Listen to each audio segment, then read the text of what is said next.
ईश्वर भी दुखी हेबे आज जदि समाज को से देखती आमे भावुछु आमे बहुत उन्नत हो गलु किंतु आमे आमर आत्मा को हराई बसीछु। आपण देखंतु ईश्वर आमको परिवार और संपर्क देले किंतु आज आम घरे शांति नहीं। आमे लक्ष लक्ष टंका खर्च करी घर तोलुछु किंतु सही घरे प्रेमर कथा नहीं।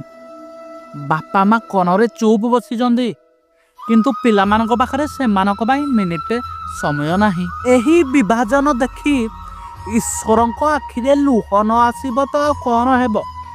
आमे धार्मिक होई पारू किंतु मानविक नुहे। बाहरे कहीं जने जंत्र आरे तिले आमे आमर मुह बुलाई देउछु। आमे केवल सही काम करूछु जेउथिरे आमर निजर लाभ अछि। आपण भाबंतु एहा कोन सही मनीष जहाकू ईश्वर सबुठारु श्रेष्ठ भावी सृष्टि करथिले। निराश हुअंतु नाही। ईश्वर एबे भी आम भितरे थिबा सेही छोट दया को खोजुसंती। आमे बड़ बड़ योजना करिबा दरकार नाही। आपन को केवल दुईटी काम करिबा को हेबो। घरे आरंभ करंतु। आज जाई निज परिवार लोकंक सह हसी हसी कथा हुअंतु। बाहरे आरंभ करंतु।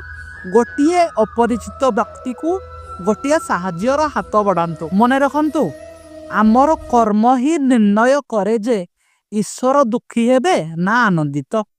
आसंतु आमे एमिति किसी करिबा जहा देखि से गर्वरे कहिबे मो पृथ्वी रे मानविकता फेरी आसी। धन्यवाद। एही परिवर्तन को आज ठारो आरंभ करंतु। जय जगन्नाथ।